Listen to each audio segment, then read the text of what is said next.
कक्षा 12 जीव विज्ञान, उसका अध्याय 1 पुष्पी पादपों में लैंगिक प्रजनन, उसका भाग 1 टुकड़ों के अंदर वीडियो बनाई जाएगी।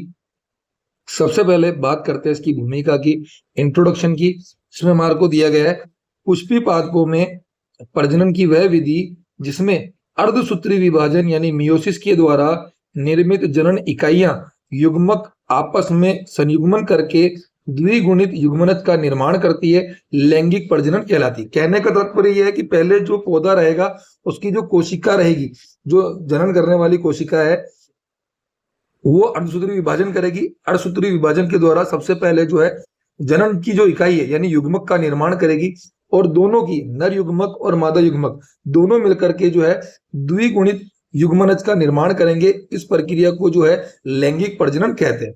लैंगिक प्रजनन जो है पुष्पीय पादपों का प्रमुख लक्षण है। पुष्पीय पादपों के अंदर ये देखने को मिलेगा। लैंगिक प्रजनन की एक मुख्य या प्रमुख विशेषता यह है कि इसमें भाग लेने वाले युग्मकों में अर्धसूत्रण के परिणाम स्वरूप गुणसूत्रों के नए संयोग बनते हैं। क्या बोल रहा है कि जो युग्मक रहेंगे, जो युग्मक बनेंगे, युग्मक जो है उनके अर्धसूत्रण होगा, उनका दो युग्मकों का निर्माण होगा। और ये युग्मक जैसे मान लो गुणसूत्रों की संख्या अगर है 26, तो 13 युग्मक जो है आपस के अंदर बढ़ जाएंगे आगे, और गुणसूत्रों के जो है नए संयोग मिलेंगे। और जब ये दूसरे यानी नर युग्मक जब मादा युग्मक से मिलेगा तो एक नया संयोग बनेगा आगे। लैंगिक प्रजनन की क्रिया में पौधे के नर और मादा जननांग भाग लेते हैं। पौधे के नर जननांग को पुमंग और मादा जननांग को जो है जायांग कहते हैं। ठीक है, लैंगिक प्रजनन की क्रिया में पौधे के नर और मादा जननांग भाग लेते हैं, जिन्हें क्रमशः पुमंग और जायांग कहते हैं आगे। पुष्पीय पादपों में लैंगिक जनन में पुबीजाणु जनन। अब पुष्पीय पादपों में जो लैंगिक जनन होगा उसके अंदर कौन कौन सी क्रियाएं शामिल की गई है, उसमें पहली क्रिया आ रही है पुबीजाणु जनन, या जिसे कहते हैं लघु बीजाणु जनन, यानी पराग कणों का निर्माण पुबीजाणु जनन कहलाएगा। दूसरा आ रहा है स्त्री बीजाणु जनन या गुरु बीजाणु जनन, जिसके अंदर जो है अंडाणुओं का निर्माण होगा, उसे कहा जाएगा स्त्री बीजाणु जनन। उसके बाद परागकण और अंडाशय के मिलने की क्रिया को जो है नर युग्मक और मादा युग्मक पराग कोश से पराग कणों का निकल के पुष्प के वर्तिकाग्र पर पहुंचना परागण कहलाएगा। निषेचन, नर युग्मक और मादा युग्मक के मिलने से निषेचन होगा। उसी दौरान भ्रूण कोश का निर्माण होगा, और भ्रूण जनन यानी जो जायगोट है वो आपस में उसकी जो कोशिका है वो विभाजन के द्वारा अनेक कोशिकाओं का निर्माण करेगी। ये सारी क्रियाएं जो है पुष्प के अंदर घटित होती है। ये सभी क्रियाएं पौधे के प्रमुख रूप से विशिष्टीकृत अंग यानी पुष्प के अंदर पाई जाती है। ठीक है, परागण वापस उसको एक बार डिटेल में देख लीजिएगा कि पराग कोश से पराग कण का निकल करके स्त्री केसर के वर्तिकाग्र पर पहुंचना परागण कहलाता है आगे। पौधों में पुष्प के विकास की व्यवस्था और वितरण को पुष्प क्रम कहते हैं, यानी पौधे में कहां पर जो है पुष्प लगा हुआ है, उसका विकास की व्यवस्था क्या है, और उसको किस तरीके से जो है किस जगह पर वो उग रहा है, इस पूरी व्यवस्था को जो है पुष्प क्रम कहेंगे। और पुष्प के अंदर कौन कौन से भाग है वो भी पुष्प क्रम के अंदर ही आएंगे। लैंगिक प्रजनन में नर और मादा युग्मकों के संयुग्मन से बने युग्मनज में दो भिन्न कोशिकाओं से प्रेरित आनुवंशिकीय सूचनाएं आती है, यानी नर युग्मक से अलग सूचनाएं आएगी और मादा युग्मक से अलग सूचनाएं आएगी। तो दोनों सूचनाएं मिलकर के एक नई सूचना का निर्माण करेंगे, अर्थात मादा और नर पक्षों से जो है सूचनाएं आती है। अतः लैंगिक जनन के द्वारा जीवों में आनुवंशिकीय पुनर्संयोजन होगा। जब दोनों युग्मक आपस में मिलेंगे, दोनों की कोशिकाएं जब मिलेगी तो एक पुनः व्यवस्था जो होगी उसे आनुवंशिकीय पुनर्संयोजन कहेंगे, जिसके परिणाम स्वरूप या फल स्वरूप पौधे में भिन्नताएं आएगी। हर पौधे के अंदर जो है अलग अलग भिन्नता देखने को मिलेगी, जो जैव विकास के लिए अति आवश्यक है। भिन्नता बहुत जरूरी है ताकि जो है हर चीज को अलग अलग तरीके से पहचाना जा सके। बात करेंगे इसके अंदर हम अगली हेडिंग के बारे में, जो कि हमारे को दिया है पुष्प, और पुष्प की जनन संरचना का हम अध्ययन करेंगे। सबसे पहले पुष्प जो है आवर्त बीजी पौधे की जनन संरचना। आवर्तबीजी पौधे यानी एंजियोस्पर्मी प्लांट वे पौधे जिनके बीजों के ऊपर जो है कवर पाया जाता है या कवर के द्वारा जो है आश्रित रहेंगे, उन्हें आवर्तबीजी पौधे पौधे कहेंगे। ये पौधे का सबसे आकर्षक भाग होता है। हमने हमेशा से देखा ही है कि जो फूल जो होता है, जो पुष्प जो होता है, वो पौधे का सबसे आकर्षक भाग होता है। लैंगिक जनन से संबंधित सभी प्रक्रियाएं कहाँ होगी? पुष्प में ही होती है। अतः बिना पुष्प के भ्रूण, फल और बीज का निर्माण नहीं हो सकता। सारी की सारी लैंगिक जनन की जो क्रियाएं हैं वो पुष्प के अंदर ही देखने को मिलेगी। अगर पुष्प नहीं है तो भ्रूण, फल और बीज का निर्माण नहीं होगा। आगे आकार की दृष्टि से यानी मॉर्फोलॉजी के अकॉर्डिंग पुष्प जो है एक रूपांतरित प्रो है, यानी तने का ही एक भाग है जिसके अंदर पर्व भी देखने को मिलेगा और पर्व संधियां भी देखने को मिलेगी, जो कि पूर्ण रूप से व्यवस्थित रहती है। पर्व किसको बोलते हैं? इस तरीके से, ये तो है पर्व और ये है पर्व संधियां। ये हमारे को पुष्प के अंदर देखने को मिलेगी तथा पर्व संधियों पर बंध्य और उर्व उपांग उपस्थित रहेंगे। अब क्या बोल रहा है? जो पर्व संधि होगी इस तरीके से, यहां पर हमारे को जो पर्व संधि है, यहां पर हमारे को बंध्य और उर्व दोनों प्रकार के उपांग देखने को मिलेंगे, जिन्हें कहा जाएगा पुष्पी पत्र। और इसी आधार पर जो है पुष्प को बीजाणु पर्णधारी पर्व भी कहा जाता है, क्योंकि ये जो पर्व है जिसे पुष्पासन भी कहते हैं, इसके ऊपर ही जो है पुष्प का जो है बीजाणु पूरा पाया जाएगा। पौधे की अक्ष पर पुष्पों की व्यवस्था को पुष्प क्रम कहते हैं। पौधे का जो अक्षीय भाग होगा उसके ऊपर जो फूलों की व्यवस्था है कि किस प्रकार से जो है फूल उगे हुए हैं, इस पूरी व्यवस्था को जो है पुष्प क्रम कहते हैं। और जिस अक्ष पर अनेक पुष्प व्यवस्थित होते हैं उसे पुष्पावली वृंत कहते हैं। पुष्पावली वृंत पर अनेक प्रत्येक पुष्प एक वृंतक यानी एक डंडी के द्वारा जो है लगा रहता है। अगर डंडी है, वृंत युक्त पुष्प को सवृंत कहेंगे और वृंत रहित पुष्प को अवृंत पुष्प कहेंगे। अगर डंडी है तब तो सवृंत और डंडी नहीं है तो अवृंत उसे कहा जाएगा।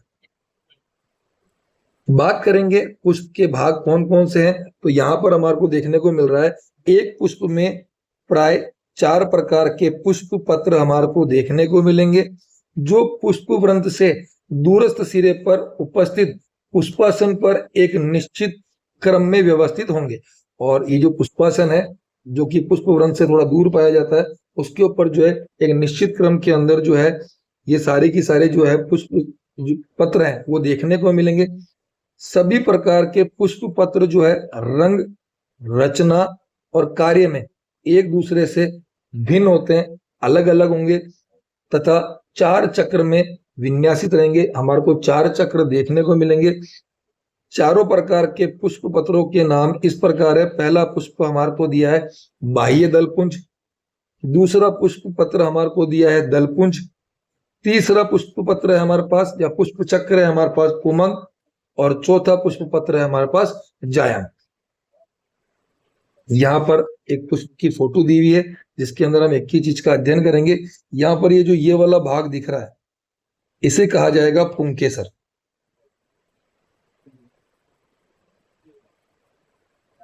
ये हो गया पुंकेसर, ये हो गया वर्तिका, इसे कहा जाएगा वर्तिकाग्र,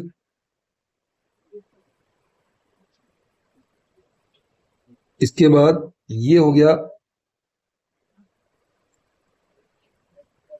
अंडाशय, इसे स्त्री केसर, स्त्री केसर जहां पर टिका हुआ है ये नीचे वाला भाग, इसे कहेंगे पुष्पासन, पुष्प का आसन। ये हो गया वृंत यानी कि डंठल। उसके बाद ये जो कलरफुल चीज देखने को मिलेगी इसे कहा जाएगा दलपुंज। अगर ढेर सारे हैं तो पुंज, वरना दल इसे कहेंगे। और एक यहाँ पर हरे रंग का जो कवर जो हमारे को यहाँ इस जगह देखने को मिलेगा, पत्ती नहीं, उसके अलावा एक हरे रंग की रचना यहाँ पर देखने को मिलेगी, उसे कहा जाएगा बाह्य दल पुंज। बाह्य दल अगर एक साथ है तो उसे बाह्य दल पुंज, ढेर सारे बाह्य दलों को एक साथ जो है बाह्य दल पुंज कहा जाता है। और ये पूरी की पूरी संरचना जो है हमारे को पुष्प की देखने को मिल रही है, इसको पूतंतु भी कहते हैं। ये आगे जो है और अध्ययन करेंगे तो यहाँ पर आपको योजी इस जगह आपको जो पुंकेसर और पूतंतु को जो जिस चीज से कनेक्टेड होगा उसे योजी कहा जाएगा, वो हमारे को आगे देखने को मिलेगा। आगे देखते हैं इसके अंदर। अब जो आद्य वंशों में, जो पुराने समय के जो वंश थे, जो पुराने जो वंश है, उनके अंदर जो उपांग है वो जो है सर्पिल क्रम में विन्यासित होते थे, यानी सर्पिलाकार जो है क्रम है उसके अंदर व्यवस्थित थे। लेकिन आज के जो कुल है, अभी वर्तमान कुल जो है, उनमें जो है सारे के सारे क्रम जो है हमारे को चक्रदार क्रम के अंदर जो है पाए जाते हैं। जितने भी ये हमारे को पुष्प क्रम देखने को मिल रहे हैं उनके बारे में बात हो रही है। यदि पुष्पासन में बाह्य दलपुंज, दलपुंज और पुमंग तीनों, क्या बोल रहा है, बाह्य दलपुंज, दलपुंज और पुमंग तीनों जो है जायांग के आधार पर निविष्ट हो या व्यवस्थित हो तो पुष्प को जायांगधर पुष्प कहेंगे। यदि ये तीनों यानी बाह्य दलपुंज, दलपुंज और पुमंग ये तीनों उपांग जो है अंडाशय के शीर्ष पर निविष्ट हो, व्यवस्थित हो, तो ऐसे पुष्प को जायांगोपरिक पुष्प कहा जाएगा। कभी कभी जो है पुष्प का जो पुष्पासन है वो चपटा अथवा प्याले नुमा होता है। इसमें इनमें जो है जायांग पुष्पासन के केंद्र पर और अन्य उपांग जो है प्याले की परिधि पर, इस तरीके से। तो ये जो जायांग जो है वो तो यहाँ देखने को मिलेगा, और ये जो है अन्य उपांग जो है यहाँ पर परिधि के आसपास जो है देखने को मिलेंगे। ऐसे पुष्प को परिजायांगी पुष्प कहते हैं, और इसका उदाहरण हमारे को दिया हुआ है, गुलाब के अंदर आपको ये चीज देखने को मिलेगी। अब जब पुष्प के चक्र के बारे में बात कर रहे हैं तो पुष्प के सभी चक्र जो है कहाँ पर पाए जाएंगे, पुष्पासन के ऊपर पाए जाते हैं। इसलिए पहले पुष्पासन के बारे में अध्ययन करेंगे। पुष्प वृंत का अग्र सिरा, सबसे आगे वाला सिरा, जिस पर चारों प्रकार के पुष्प पत्र, बाह्य दलपुंज, दलपुंज, पुमंग और जायांग या पुष्प चक्र लगे होते हैं, उसे कहा जाएगा पुष्पासन। ये अत्यंत छोटा होता है, इस पर पर्व संधि और पर्व स्पष्ट होते हैं, लेकिन कुछ पुष्पों में पुष्पासन असाधारण रूप से लंबे हो जाते हैं। ठीक है, कुछ अधिकतर में देखने को मिलेगा, लेकिन कुछ पुष्पों में जो पुष्पासन है वो असाधारण रूप से लंबा देखने को मिलेगा। आगे बाह्य दलपुंज और दलपुंज के बीच स्थित पर्व को दलधर कहेंगे। जो बाह्य दलपुंज और दलपुंज के बीच के जो ज्वाइंट होगा, ठीक है, जो पर्व होगा उसे क्या कहा जाएगा, उसे दलधर कहा जाएगा। दलपुंज और पुमंग के बीच स्थित पर्व को पुमंगधर कहेंगे। पुमंग और जायांग के बीच स्थित पर्व को जायांगधर कहते हैं। पुमंगधर और जायांगधर को संयुक्त रूप से, देखो यहाँ पर क्या बोल रहा है, दलपुंज और पुमंग के बीच में पुमंगधर है, पुमंग और जायांग के बीच स्थित पर्व को जायांगधर कहेंगे, लेकिन पुमंगधर और जायांगधर को संयुक्त रूप से जो है जायांगधर कहा जाता है। अब बात करेंगे पुष्पासन पर स्थित जो चारों चक्र है उनकी व्यवस्था के बारे में हम बात करेंगे। सबसे पहला पुंज जो हमारे पास में आ रहा है वो है बाह्य दलपुंज। यह पुष्प का सबसे बाहरी चक्र होता है। बाह्य दलों को सामूहिक रूप से या सम्मिलित रूप से बाह्य दलपुंज कहते हैं। कलिका अवस्था में जब पुष्प कलिका के रूप में होता है तो ये पुष्प के सभी भागों को जो है ढक करके रखता है और कलिका की जो है रक्षा करने का कार्य करता है। बाह्य दल जो है प्राय हरे होते हैं, लेकिन कभी कभी ये रंगीन हो जाते हैं, जिन्हें दलाब कहा जाएगा। यानी दल का आभास कराने वाले बाह्य दल को हम दलाब कहेंगे।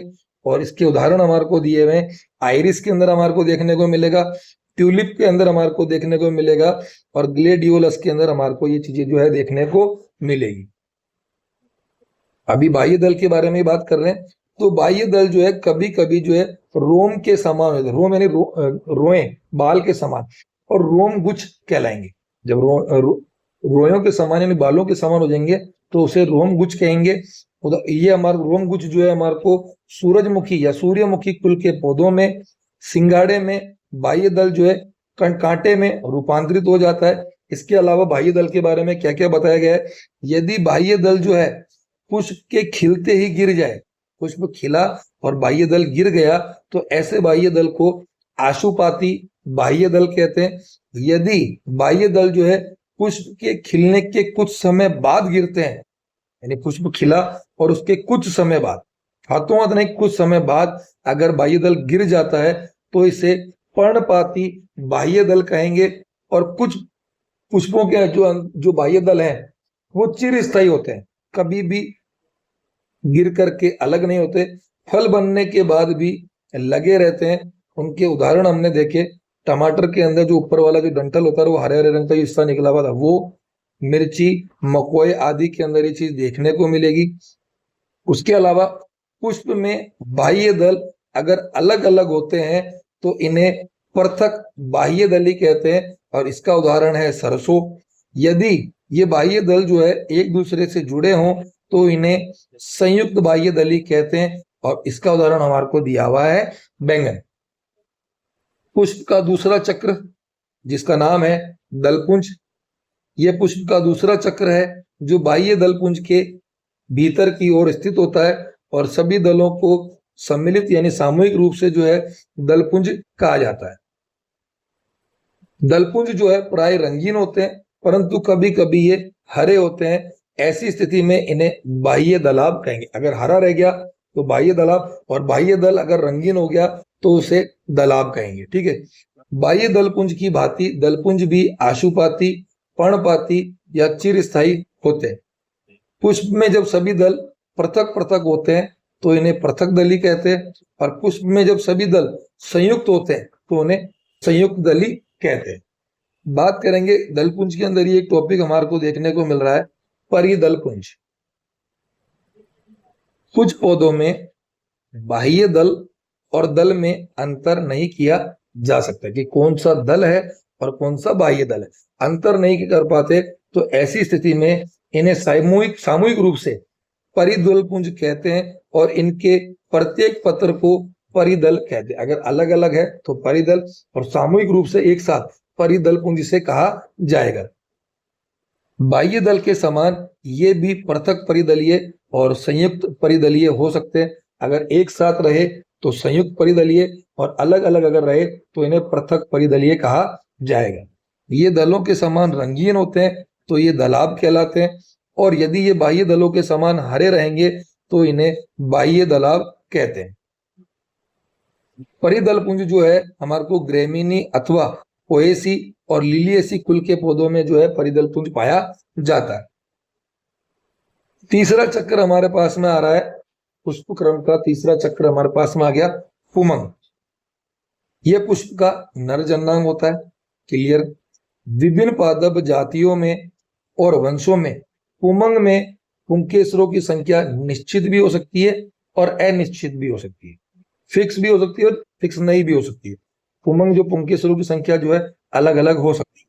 प्रत्येक पुंकेसर के दो भाग होते हैं, एक है पूतंतु और दूसरा है पराग कोश। जो ऊपर वाला जो रहेगा उसे पराग कोश कहेंगे, और नीचे वाला जो तंतु है इसे पूतंतु कहा जाएगा। पूतंतु पतली, लंबी पतली धागेनुमा रचना होती है जो अग्र सिरे पर पराग कोश को साधे रखती है। ये पराग कोश।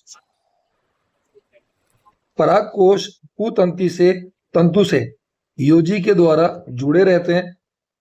आमतौर पर पराग कोश दो कोष्ठों यानी इस तरीके से दो कोष्ठों या पालियों वाले होते हैं, और इन्हें द्विपालीय कहते हैं। लेकिन कुछ पौधों में ये एक पाली होते हैं, जिसका उदाहरण हमारे को दिया हुआ है गुड़ल। गुड़ल में जो है पराग कोश जो है एक पाली का होगा, उसके अंदर दो पालियां हमारे को देखने को नहीं मिलेगी। प्रत्येक पाली पुनः दो कोष्ठों की बनी होगी। अब एक एक पाली के अंदर जो है दो दो कोष्ठ हमारे को देखने को मिलेंगे, ऐसे इस तरीके से। तो प्रत्येक पाली पुनः दो कोष्ठों की बनी होती। इन पालियों के अंदर जो है असंख्य परागकणों का निर्माण होता है। कुछ पुंकेसरों में या तो परागकोश नहीं बनते हैं, और अगर बन भी गए तो इनमें परागकण नहीं बनते हैं। ऐसे पुंकेसरों को बंध्य पुंकेसर कहा जाता है, जिसका उदाहरण है अमलतास। पुष्प में पुंकेसरों की संख्या प्राय दलपत्रों की संख्या के बराबर या उससे दुगनी होती है। जो दल रहेंगे उन दलों की संख्या के या तो बराबर रहेगी या दलों की संख्या के डबल रहेगी। अब आ रहा है चौथा चक्र, इसका नाम है जायांग अथवा स्त्री केसर। ये पुष्प का मादा जन्नांग होता है। जायांग एक या अनेक अंडकों से बना होता है। प्राय पुष्प के सभी अंडक मिलकर के एक संयुक्त अंडाशय बनाते हैं। ऐसे अंडाशय को संयुक्ता अंडपी कहते हैं। जब पुष्प के सभी अंडक अलग अलग होते हैं तब इन्हें वियुक्ता अंडपी कहते हैं। अंडकों की संख्या के आधार पर जायांग निम्नलिखित प्रकार के होते हैं। तो पहले देखते हैं, हमारे को पहला दिया है एकांडपी। जायांग एक ही अंडक का बना हो तो उसे कहेंगे एकांडपी, जिसका उदाहरण है मटर और चना। दूसरा आ रहा है द्विअंडपी। जायांग में दो अंडक हो तो द्विअंडपी कहेंगे, उदाहरण दिया हुआ है सरसों। त्रिअंडपी, जायांग जो है तीन अंडकों का बना हो तो उसे त्रिअंडपी कहा जाएगा, उदाहरण दिया हुआ है प्याज। चौथा चतुअंडपी। जायांग जो है चार अंडकों का बना होता है, उदाहरण के लिए क्लेरोडेंड्रॉन। क्लेरोडेंड्रॉन के अंदर जो है चार अंडक देखने को मिलेंगे। फिर आ रहा है पंचांडपी। जायांग पांच अंडकों का बना हो तो उसे पंचांडपी कहते हैं, उदाहरण दिया हुआ है गुड़ल। तो एक एक अंडक का जो है अलग अलग उदाहरण दिया हुआ है। लास्ट आ रहा है हमारे पास बहुअंडपी। जायांग जो है पांच से अधिक अंडकों का बना होता है तो उसे हम कहेंगे बहुअंडपी। इसका उदाहरण देकर पोस्त या फिर अफीम। अफीम के अंदर जो है बहुअंडपी जो है हमारे को पुष्प देखने को मिलेगा या जायांग देखने को मिलेगा। प्रत्येक अंडक के भी तीन भाग होते हैं। पहला भाग आ गया अंडाशय।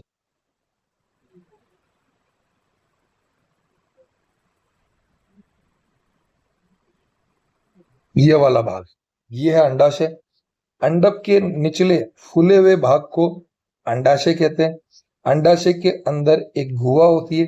ये खाली गुफा जो है हमारे को देखने को मिलेगी, जिसके अंदर एक या अनेक गोलाकार रचनाएं पाई जाती है, जिन्हें बीजांड कहते हैं। इसी के अंदर जो है हमारे को बीजांड भी देखने को मिलेगा।